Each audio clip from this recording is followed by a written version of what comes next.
자, 오늘 하나님 말씀 드리도록 하겠습니다. 저희 봉독할 하나님 말씀은 창세기 15장 8절로 11절 그리고 17절입니다. 창세기 15장 8절로 11절 그리고 17절. 제가 가진 구약성경 18페이지에 있습니다.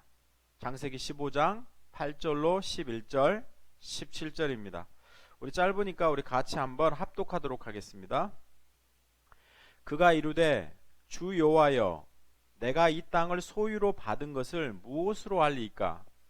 여호와께서 그에게 이르시되 나를 위하여 3년 된 암소와 3년 된 암염소와 3년 된 순양과 산 비둘기와 집 비둘기 새끼를 가져올지니라. 아브라함이 그 모든 것을 가져다가 그 중간을 쪼개고 그 쪼갠 것을 마주 대하여 놓고 그 새는 쪼개지 아니하였으며 솔개가 그 사체 위에 내릴 때에는 아브라함이 쫓았더라. 17절입니다. 해가 져서 어두울 때에 연기 나는 화로가 보이며 타는 횃불이 쪼갠 고기 사이로 지나가더라. 아멘. 기도하겠습니다. 좋으신 아버지 하나님 감사합니다. 오늘 하나님께서 우리에게 귀한 말씀 주셨습니다. 이 말씀을 통해서 하나님, 저희들이 오늘 어떻게 하면 아브라함이 하나님께서 허락한 구원을 확신하게 되었는지 살펴보면서 우리에게 허락한 구원도 더불어서 확인하고 확신하는 시간 될 수 있도록 하나님 인도해 주옵소서. 하나님 말씀을 열어주셔서 말씀을 전하는 자나 듣는 자나 하나님 영적인 교감이 있게 도와주시고, 또 하나님이 우리 가운데 분명하게 말씀하고자 하시는 그 말씀을 하나도 빠뜨리지 않고 다 전하는 귀한 역사 있도록 인도해 주옵소서. 감사합니다. 예수님의 이름으로 기도드렸습니다. 아멘. 지난주에 저희들은 창세기 15장 6절 아브라함이 여호와를 믿으니 여호와께서 이를 그의 의로 여기시고, 이 말씀을 저희들이 좀 나누면서 아브라함에게 주어진 어떤 믿음, 그리고 그 믿음을 통해서 구원받은 아브라함의 구원에 대해서 저희들이 좀 살펴봤습니다. 우리가 흔히 생각하듯이 우리가 가진 믿음은 어떤 흔들리지 않는 어떤 신념, 내적인 확신 이런 것이 아니라 믿음은 하나님이 어떤 분이신지를 아는 거라고 이야기했죠. 그래서 우리가 믿는 하나님이 신실하시고 그분이 하신 약속은 다 지키실 만한 능력이 있는 것을 안다면, 우리는 아직 눈에 보이지 않는 미래의 일일지라도 우리가 그 하나님을 신뢰하기 때문에 우리는 그 일이 이루어진 것으로 받아들일 수 있다는 이야기를 했습니다. 왜냐하면 이 세상 어느 피조물도 창조주 하나님을 막아서고 그의 의지를 꺾을 만한 세력과 능력이 있는 피조물은 이 땅 가운데 존재하지 않기 때문입니다. 그래서 하나님이 작정하신 것은 이미 이루어진 걸로 받아들여지는 것이 믿음이라고 했습니다. 그리고 아브라함은 이 어떤 믿음의 법칙에 의해서 하나님으로부터 구원을 받은 겁니다. 그래서 우리가 좀 구원을 생각할 때 우리는 자꾸 우리의 어떤 진심, 우리의 어떤 매달리는 마음, 우리의 확실한 어떤 그 확고함, 이런 것에 대해 집착하기 쉽지만, 더 중요한 것은 창세전에 하나님이 우리를 택하시고 부르신 하나님의 그 의지와 뜻이 우리 구원에 있어서 훨씬 더 우선합니다. 그래서 이 하나님의 어떤 의지와 뜻이 어느 순간에 우리가 예수님을 내 마음의 구세주와 주님으로 고백합니다라는 사건으로 이끌어가게 되어 있습니다. 그래서 물론 우리가 그 시간에 구원을 확인하는 것이지만, 더 우리의 구원보다 우선하는 것은 하나님이 우리를 창세전에 택하여 부르시고 계획을 가지고 계신다는 사실입니다. 그래서 우리가 어떤 이런 말을 하면 안 됩니다. 나는 믿어서 구원받았고 너는 안 믿어서 지옥 간다. 우리는 우리의 구원을 이런 식으로 자랑할 수가 없습니다. 왜냐하면 우리도 아브라함의 경우에서 보듯이 우리는 우리 구원을 위해서 보탠 것이 어떤 이득을 끼치고 아니면 공헌을 하고 이런 것이 하나도 없기 때문에 그렇습니다. 우리가 우리 인생의 밑바닥에서 허우적대고 있을 때 하나님께서 우리를 사랑하셔서 우리에게 구원을 허락해 주신 겁니다. 그래서 우리 자신에게 있어서 구원은 너무나 영광스러운 것이지만, 구원을 다른 사람과 비교해서 이런 식으로 받아들이는 것은 성경적인 방법은 아닙니다. 자, 그렇다면 지난주에 이어서 오늘은 어떻게 하면 우리가 하나님께서 우리에게 허락한 이 구원을 확신할 수 있냐에 대해서 좀 살펴보고 싶습니다. 물론 몇 주 전에 잠깐 동안 어떤 우리의 구원의 확신에 대해서 잠시 다루었던 것도 사실이지만 의외로 이 부분에 있어서 고민하고 갈등하시는 사람들이 많습니다. 몇 가지 이유가 있죠. 첫 번째는 자신의 어떤 구원을 의심하게 만드는 것 중에 하나는 언제 구원을 받았습니까? 라는 질문에 자신 있게 대답하지 못할 때입니다. 자신이 언제 구원받았는지 받았는지 정확하게 모르고 확신하지 못하는 그리스도인이 사실 많습니다. 특히나 기독교 가정의 성장에서 어렸을 때부터 교회를 다녔던 분들은 더욱 그렇습니다. 그래서 어렸을 때부터 자연스럽게 교회 생활을 시작하고 또 그 중간에 좀 선명하게 예수 그리스도를 영접한 경험이 없으신 분들은 자신이 언제 믿었는지 그 시기를 알 수가 없습니다. 그렇기 때문에 내가 정말 구원 받았을까? 라고 의심을 할 때가 있습니다. 또 하나는요, 구원받은 다음에 성도로서의 어떤 기대하는 어떤 온당한 신앙생활이 있는데 그렇게 살지 못하고 느낄 때입니다. 그래서 조금 전에도 죄를 지었고 미워하는 사람도 있고 또 거짓말도 여러 번 하고 그래서 주님 앞에 정말 부끄러운 내 자신의 모습이 떠오르기 때문에 우리는 우리 자신이 정말 내가 구원받았을까? 그리고 내가 이 구원받은 하나님이 주신 이 구원에서 떨어지지 않을까? 걱정하기도 합니다. 그래서 내가 성경에서 말하는 하나님의 은혜에 의해서 떨어진 자 아니면 불태워지는 가지처럼 그렇게 느끼고 두려워할 때가 있습니다. 왜냐하면 계속해서 거듭되는 죄를 짓고 그 죄로 말미암아서 내 자신의 구원을 의심하게 될 때가 있습니다. 혹시 여러분들에게 누군가가 오셔서 이런 상담을 한다면 여러분들은 어떤 신앙적인 조언을 해주고 싶으십니까? 뭘 그렇게 복잡하게 따지고 믿어. 그냥 믿으면 되지. 그래서 이렇게 말씀하실 겁니까? 믿는 자가 복되다고 했으니까 그냥 믿어. 이렇게 말씀하실 겁니까? 아니면 도서관교회에 계신 분들은 좋은 답이 하나 있죠. 뭐가 있습니까? 집사님 왜 그거 나한테 물어봐.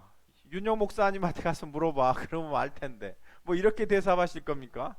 오늘 좀 말씀을 통해서 좀 우리 모두가 저뿐만 아니라 우리 모두가 우리에게 허락한 이 구원의 확신을 정말 아브라함을 통해서 정확하게 배우고 또 그 구원의 확신을 통해서 우리 신앙생활을 속에서 풍성함을 주시기를 원하시고 또 능력 있는 생활을 살기를 원하시는 그 하나님의 기대에 맞게 좀 우리 신앙생활을 좀 정리해 갔으면 좋겠습니다. 그래서 오늘은 좀 말씀을 두 부분으로 나눠서 하고 싶습니다. 첫 번째는 우리가 언제 구원받았는가, 두 번째는 그렇다면 우리는 어떻게 우리의 구원을 확신할 수 있는가, 좀 이 두 가지에 대해서 좀 나누어서 말씀을 나누고 싶습니다.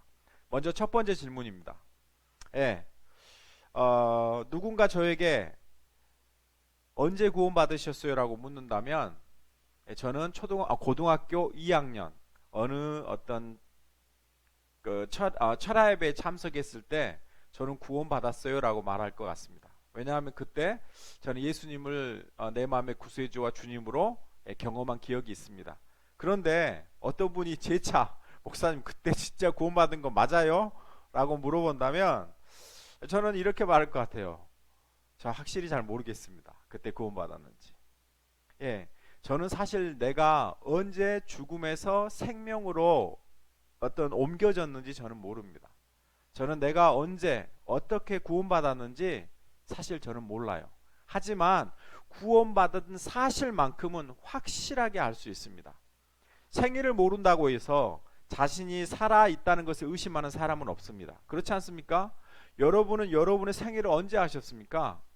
부모님이 여러분에게 말씀해 주셨기 때문에 여러분 생일을 아는 겁니다. 마찬가지예요.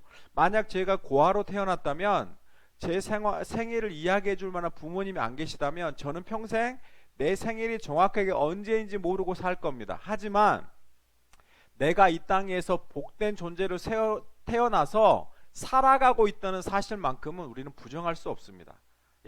그래서 언제 거듭났느냐, 어떻게 거듭났느냐, 이거는 사실 모를 때도 많습니다.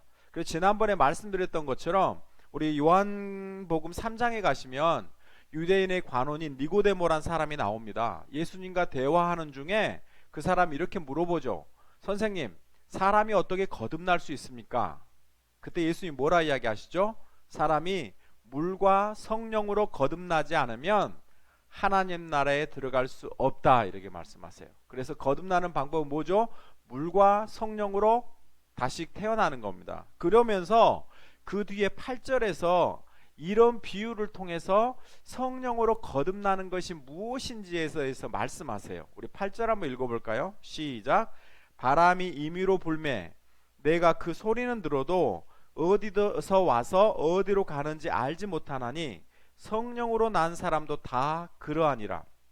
예, 우리는 바람이 어디서 시작돼서 어디로 불러가는지 알지 못합니다. 왜죠? 바람이 우리 눈에 보이지 않기 때문입니다.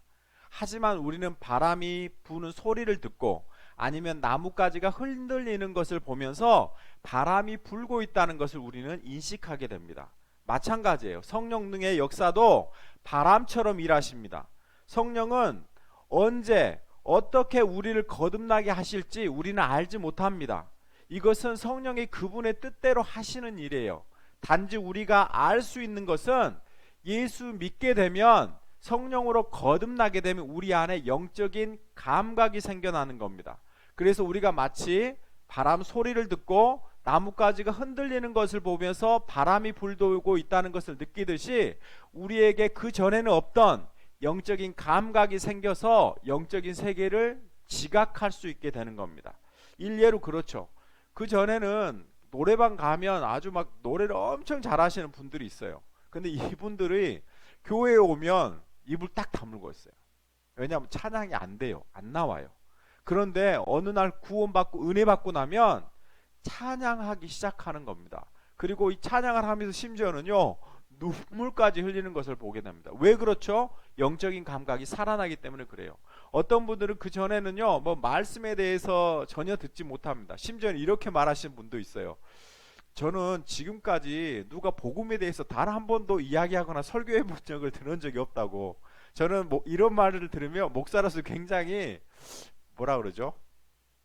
웃죠. 왜죠? 설교를 엄청 많이 했는데 그때는 그 말씀이 안 들려요. 안 들리기 때문에 어쩐다는 거예요? 못 알아듣죠. 그러니까 아무도 말을 안 해줬다고 생각해요. 근데 은혜 받고 나면 비로소 목사의 설교가 듣게 됩니다. 그리고 그 말씀 가운데 은혜 받게 되고 또 그 말씀을 통해서 살아가고 싶은 마음이 느껴져요. 그리고 우리가 하나님의 뜻이 무엇인지 궁금해지고 하나님의 뜻대로 살고 싶은 그런 열정이 느껴져요. 그 전에는 세상 친구들하고 술 한잔하며 지내는 게 좋았는데 이제는 그 모임이 싫어져요. 그리고 교인들끼리 모여서 교제하는 게 좋습니다.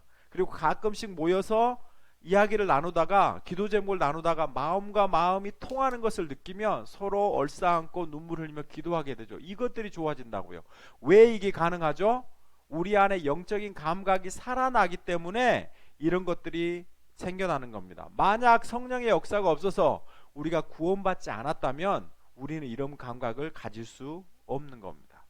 아마 오늘 아브라함도 마찬가지일 거예요. 아브라함도 언제 어디서 구원받았는지 그는 모를 겁니다. 처음으로 부르심을 받았던 갈대아 우리에서 구원받았을지 아니면 아버지를 통해서 끌려온 어떤 하란에서 구원받았을지 아니면 적과 꾸리는 약속의 땅 가나안 땅에 들어와서 그는 구원받았는지 모릅니다. 하지만 확실한 거 하나가 있죠. 뭐죠? 하나님이 아브라함 인생의 계획을 가지고 계시고 아브라함의 인생은 처음부터 끝까지 누구에 의해서요? 하나님의 계획과 은혜 아래서 이루어지고 있다는 것만은 결코 부인할 수 없는 겁니다. 이것이 우리 구원받은 사람들의 모습입니다. 자, 그렇다면 우리가 언제 구원받았는지가 정리가 되셨죠? 자, 그렇다면 두 번째 문제입니다. 어떻게 우리는 구원을 확신할 수 있냐는 거예요. 우리가 구원을 확신할 수 있는 근거가 뭐냐는 거예요. 예, 오늘 본문에 돌아가 보면요, 지난주에 아브라함은 조카 롯을 구해오고 두려움에 떨고 있는데 하나님이 나타나셔서 두려워하지 말라, 나는 내 방패다, 이렇게 말씀하시죠. 그리고 나서 아브라함을 밖으로 데려갑니다. 그러면서 밤 하늘을 보여주면서 이렇게 말씀하시죠. 아브라함아, 무별들을 보라. 이 별을 셀 수 있을진데 내 자손도 세리라. 이렇게 말씀하셔요. 그러면서 하나님이 내 자손이 이와 같을 거라고 말씀하셔요. 그때 아브라함이 8절에서요. 오늘 본문 8절에서요. 하나님 앞에 이 질문을 합니다. 그가 이르되 주 여호와여, 내가 이 땅을 소유로 받은 것을 무엇으로 알리까? 예, 무슨 말이죠? 하나님이 나를 불러서 땅과 자손을 주시겠다고 약속하셨는데, 다시 말하면 믿음의 조상으로 세우시겠다고 약속하셨는데 그것을 뭘로 아냐는 거예요. 현대말로 바꾸면 하나님이 나를 믿음의 조상으로 세우시고 또 나를 통해서 온 천하 만민이 구원을 받기로 계획하셨다는데, 그래서 나를 구원하셨다는데 내가 나의 구원을 어떻게 확신할 수 있습니까? 이 질문이에요.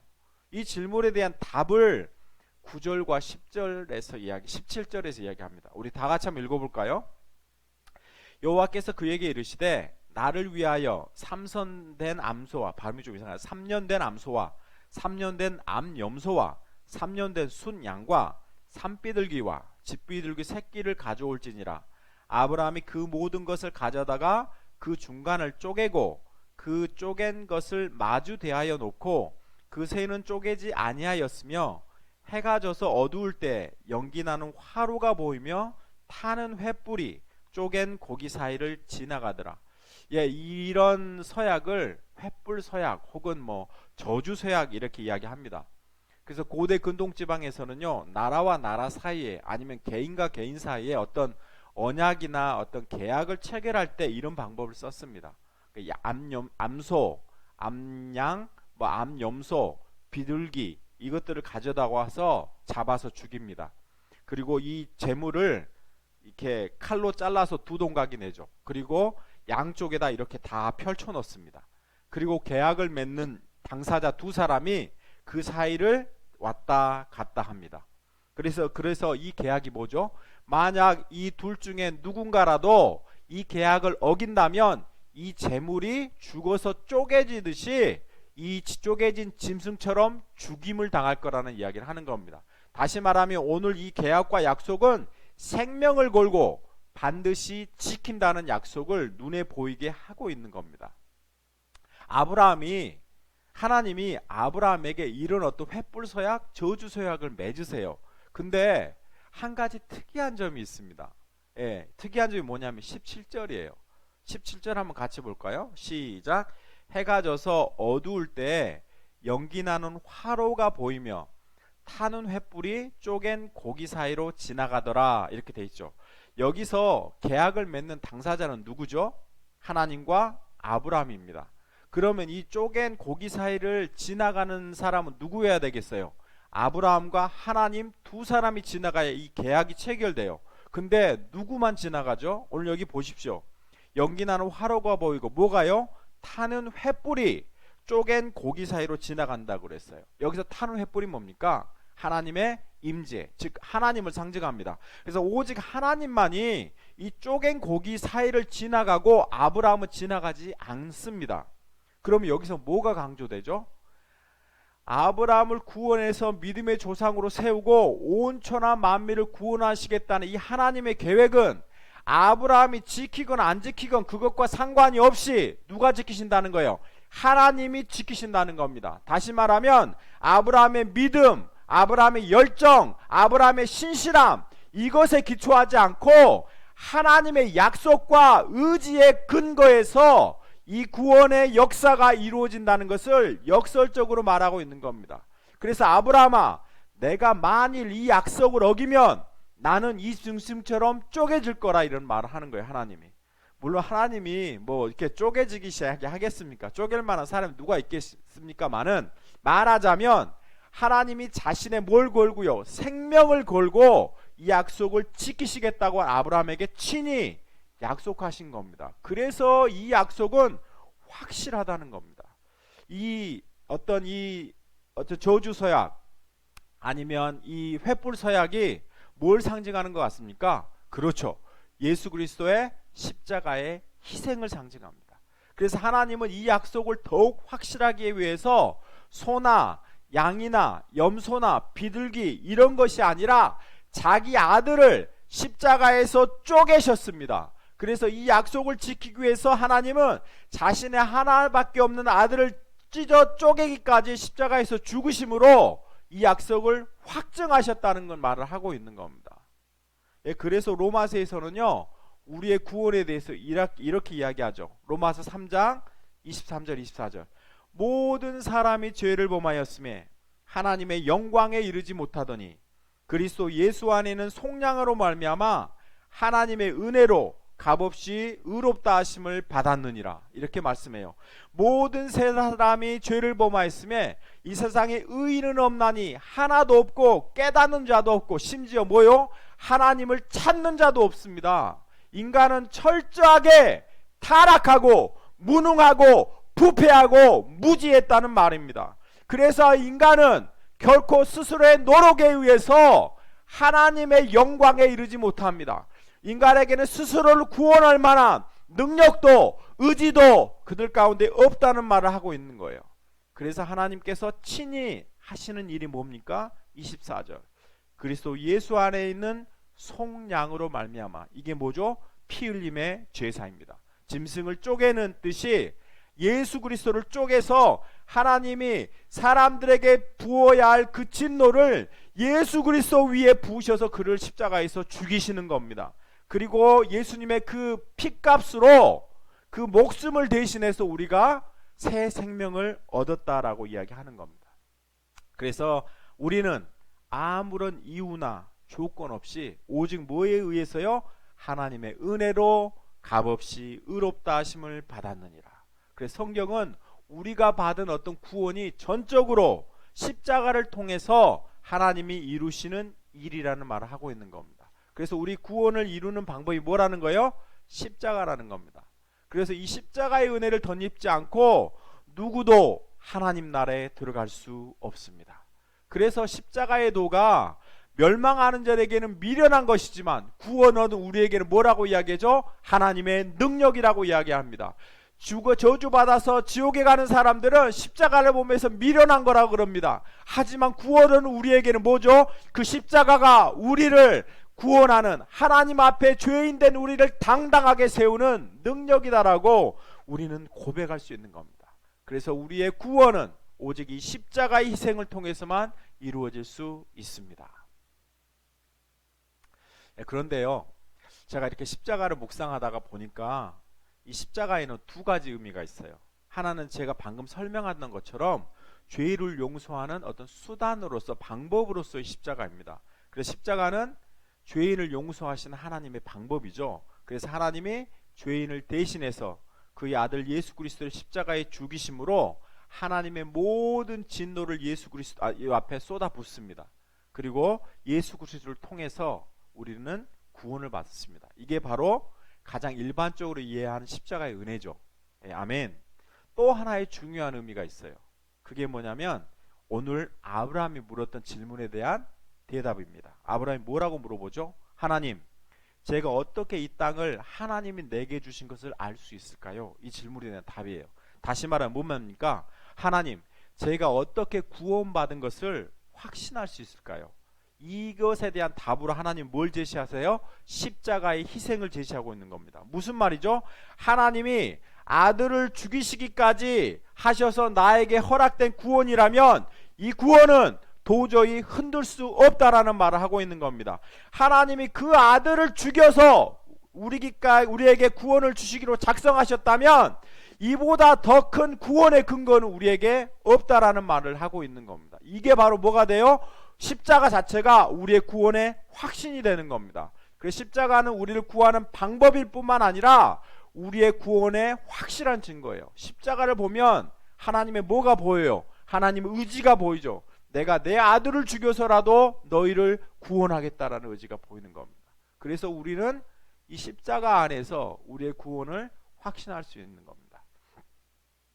이 좀 적절한 예가 될지 안 될지는 잘 모르겠습니다. 저는 학교에서 일을 합니다. 요즘 학교에서 사실 총기 사고가 많이 납니다. 몇 달 전에 텍사스 어느 초등학교에서도 총기 사고가 있어서 여러 명의 아이들이 희생됐습니다. 저는 이 일이 나에게는 일어나지 않을 일이라고 저는 생각하지 않습니다. 어느 순간에 일어날 수 있는 일이라고 생각해요. 그러면서 가끔씩 이 일이 일어나면 나는 어떻게 하지? 나는 어떻게 행동해야 하지? 라는 생각들을 합니다. 그러면서 누군가가 만약 총을 들고 문을 부수고 우리 교실에 들어와서 아이들을 위협하려 한다면 나는 어떻게 행동할까? 이런 생각들을 가끔씩 해요.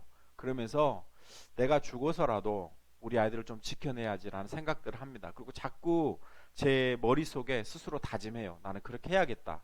물론 안 될 수 있습니다. 안 될 수 있지만 저는 사실 여러 번 생각합니다. 그렇게 머릿속에 주입하죠.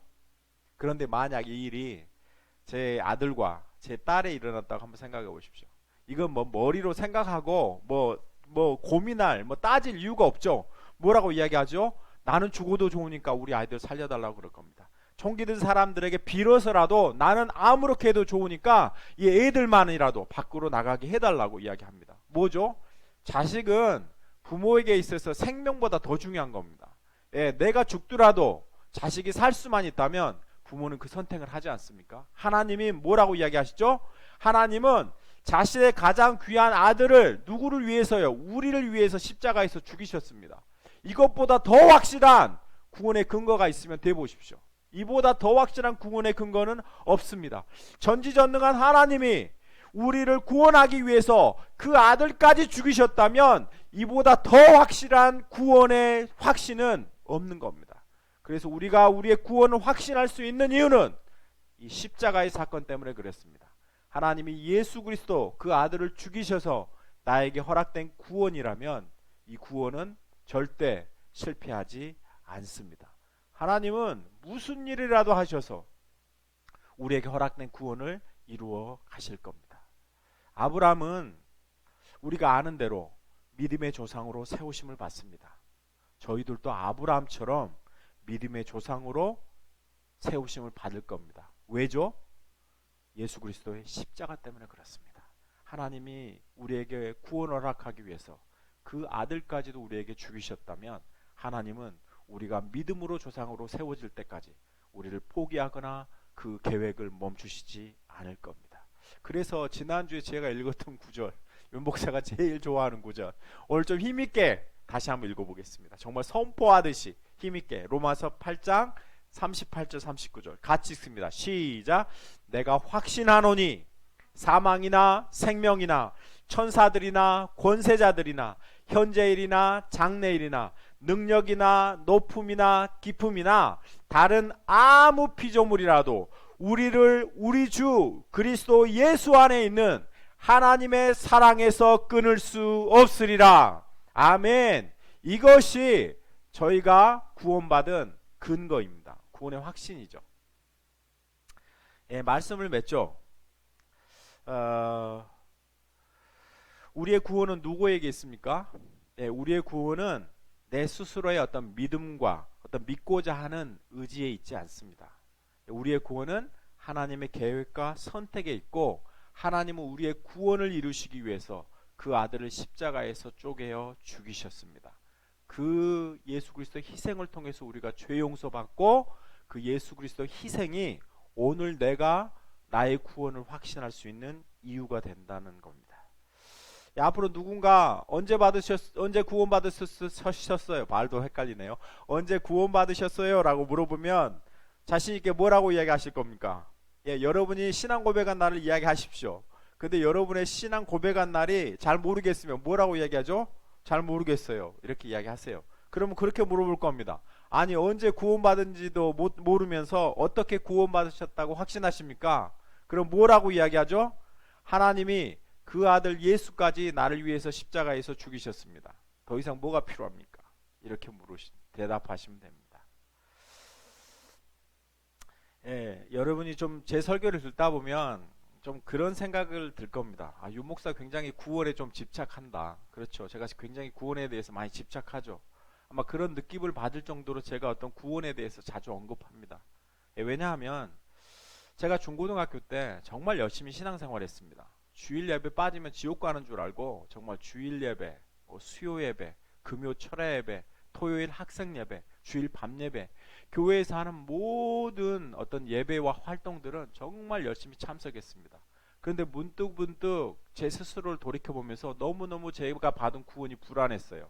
내가 죄에 빠져 있을 때, 내가 이렇게 살아도 하나님이 나를 구원해 주실까라는 생각들이 들었을 때, 그래서 제가 사람들한테 물어봤습니다. 어떻게 우리의 구원을 확신할 수 있냐고. 다 뭐라고 이야기해요. 성경에 약속했으니까. 아니면 뭐 마음으로 믿어 의에 이르고 입으로 시인해서 구원에 이르냐고. 너 마음으로 믿었어? 믿었죠. 입으로 시인했어? 시인했죠. 그럼 구원 받았다고. 그런데 내 마음이 흔들릴 때가 많은 거예요. 내가 믿었는데 그 믿음이 흔들릴 때가 많은 거예요. 내가 입으로 시인했다고 고백했는데 나중에 천국 가는데 하나님이 나 너 모른다 이렇게 말씀하시면 어쩔까라고 너무너무 불안했습니다. 왜냐하면 나의 이 고백이 너무 감정적이지 않았을까? 뭐 그런 생각들, 그것 때문에 불안했어요. 그래서 더욱 내가 한 게 뭐였냐면 더욱더 종교적인 것에 매달렸어요. 더욱더 예배 참석하려고 하고, 더욱더 뭐 이렇게 기도 모임에 가려고 하고, 내가 할 수 있는 모든 것을 다해서 나를 그 확신 안에 붙들고 싶었습니다. 근데 제가 오늘 제가 설교한 이 사실을 깨닫고 나서 하나님이 어느 순간 보여주셨거든요. 말씀을 통해서 내가 너무너무 자유하고 나에게 주어진 이 구원이 얼마나 영광스럽고 나의 이 하나님 앞에서 나의 이 존재의 가치가 얼마나 크다는 것을 하나님이 나에게 보이셨습니다. 우리는 세상을 다 주고도 하나님이 바꾸지 않을 만큼 그렇게 귀한 존재입니다. 심지어는 아들을 죽이셔서라도 하나님이 우리를 살리고 싶은 그런 존재로 우리가 하나님 앞에 서 있는 겁니다. 그래서 제가 교회 개척하면서 그런 생각 들었어요.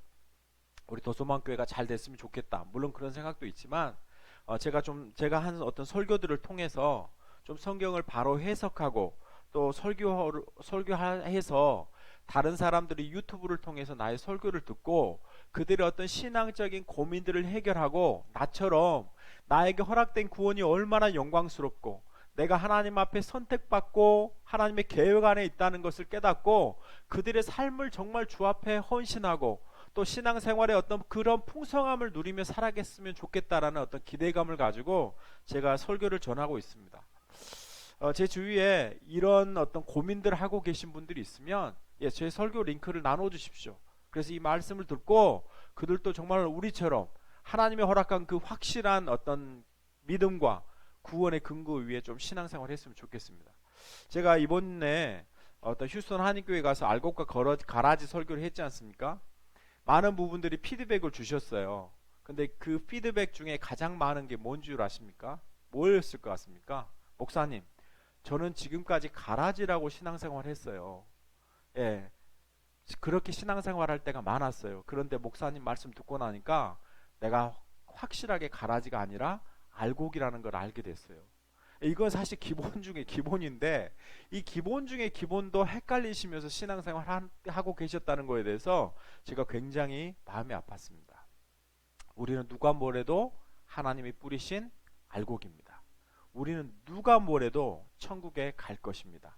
내 확신과 열정의 근거에서 가는 게 아니고 하나님께서 십자가에서 그 아들을 죽이시기까지 약속하신 그 하나님의 사랑과 열정과 은혜 때문에 우리는 천국에 갈 것입니다. 이 좀 그 구원의 확신들을 좀 생각하시면서 또 우리에게 허락된 이 구원의 그 크심과 영광스러움 생각하시면서 여러분이 당하고 있는 현실의 어떤 고난과 어떤 아픔과 어려움들이 결코 여러분들을 좌초시키거나 넘어뜨리지 못합니다. 왜냐하면 우리는 창조자, 주권자 대신 하나님의 손 안에 있기 때문에 그렇습니다. 이 사실을 좀 확인하시면서 저희들이 매일매일 좀 믿음으로 승리하시는 저와 여러분 될 수 있기를 주님의 이름으로 축원합니다. 우리 같이 한번 찬양하죠. 우리 찬송가 265장입니다. 찬송가 265장 주 십자가를 지심으로 죄인을 구속하셨으니 우리 같이 한번 찬양하고 우리 잠깐 기도하도록 하겠습니다.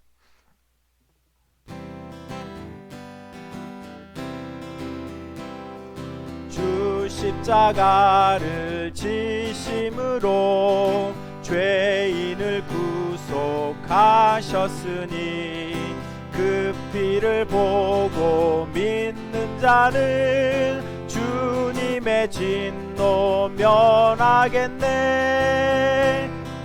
내가 그 피를 유월절 그 양의 피를 볼 때에 내가 널 넘어서 가리라.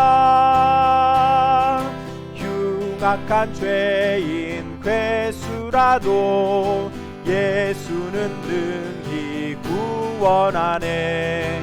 온몸을 피에 담글 때에 주의 진노 면하겠네. 내가 그 피를 유월절 그 양의 피를 볼 때에 내가 널 넘어서 가리라. 4절입니다. 구주의 사랑, 구주의 사랑 크신 은혜 보혈의 능력 의지하세. 심판의 불이 내릴 때에 주님의 진노 면하겠네. 내가 그 피를 유월절 그 양의 피를 볼 때에 내가 널 넘어서 가리라. 내가 그 피를 유월절 그 양의 피를 볼 때에 내가 널 넘어서 한 번 더 고백하죠. 내가 그 피를 유월절 그 양의 피를 볼 때에 내가 널 넘어서 가리라. 아멘. 오늘 하나님께서 우리를 구원하신 이유는 십자가입니다. 그리고 이 십자가가 또한 우리에게 구원을 주신 하나님의 구원의 확신이 됩니다. 왜냐하면 하나님은 그 아들을 십자가에 죽이시기까지 우리에게 구원을 주셨으면 그 아들을 주시면 하나님은 다 주신 겁니다. 우리의 구원은 하나님의 은혜 안에 있고 하나님의 의지 안에 있음을 확인하는 겁니다. 이 시간에 하나님 저에게 강한 어떤 신앙적인 하나님 열심보다 정말 하나님의 복음을 이해할 수 있게 해주시고 이 하나님의 은혜를 받고 하나님의 영광된 구원을 깨닫고 저희들이 하나님의 영광에 살아가는 자들 될 수 있게 해달라고 우리 같이 한번 통성으로 기도하도록 하겠습니다. 기도하겠습니다. 좋으신 아버지 하나님 감사합니다. 하나님 우리의 구원이 우리를 통해서 난 것이 아니고 하나님의 은혜임을 고백합니다. 하나님이 그 아들을 십자가에 죽이셔서 하나님 우리에게 구원을 허락하셨고 하나님이 그 아들을 십자가에 죽이신 것이 하나님 우리의 구원의 확신임을 저희들이 배웠습니다. 이제는 하나님 흔들리지 않는 이 구원의 확신 속에서 하나님이 허락한 믿음의 풍성한 삶을 살아갈 수 있게 도와주시고 하나님 우리가 흔들리지 않는 이 하나님의 십자가를 보면서 저희들이 하나님 힘차게 신앙생활에 나가는 귀한 역사가 있도록 도와주시옵소서. 그래서 우리의 현실이 아무리 힘들고 어려워도 우리가 아무리 못나서 넘어질지라도 하나님 결코 우리에게 허락된 구원은 흔들리지 않는 것임을 깨닫고 저희가 믿음으로 나가는 귀한 역사 있도록 하나님 붙잡아 주시고 하나님 인도하여 주시옵소서. 하나님 역사하여 주시고 하나님 붙잡아 주시옵소서. 좋으신 아버지 하나님 감사합니다. 하나님 오늘 말씀을 통해서 하나님 예수 그리스도의 그 십자가의 희생으로 저희들이 구원을 받았고 하나님께서 그 아들 예수 그리스도의 십자가에서 죽이신 것이 우리 구원의 확신의 근거라는 것을 저희들이 배웠습니다. 하나님 이제는 이 십자가를 붙잡고 저희들이 승리하는 삶을 살게 도와주십시오. 하나님 제가 소원하기는 하나님 우리 더소망교회 교인들의 영적인 눈들을 열어주셔서 하나님 창세절에 하나님이 계획하신 이 구원이 얼마나 영광스러운지를 깨닫게 하시고 이 구원을 이루기 위해서 하나님이 행하신 그 십자가의 능력이 얼마나 크고 귀한 것임을 우리의 심령 속에 깊이 깨닫게 하셔서 우리의 삶의 문제로 인해서 조그만 죄의 유혹으로 인해서 저희들이 비록 넘어질지라도 다시금 일어 일어서서 영광스러운 하나님을 찬양해가는 믿음의 질주를 다해 갈 수 있도록 하나님 붙잡아 주시옵소서. 그래서 세상의 어떤 유혹과 핍박과 어려움과 실패 속에서도 우리의 구원은 절대 좌초되지 않는 것을 깨닫고 항상 믿음 가운데 승리하며 가는 영혼 되도록 하나님 붙잡아 주시옵소서. 이제는 속히 오실 우리 주 예수 그리스도의 은혜와 만극하신 아버지 하나님의 사랑하심과 성령님의 감동감화 역사 충만하심이 오늘 우리를 구원하신 하나님의 그 사랑을 깨닫고 또 십자가가 우리를 구원한 하나님의 방법이요 우리가 우리의 구원을 확신할 수 있는 방법임을 깨닫고 이제는 하나님의 영광스러운 구원을 매일의 삶 속에서 고백하며 승리하기로 결단한 사랑하는 성도들의 머리 위에 지금으로부터 영원토록 함께 하시기를 간절히 축원하옵나이다. 아멘.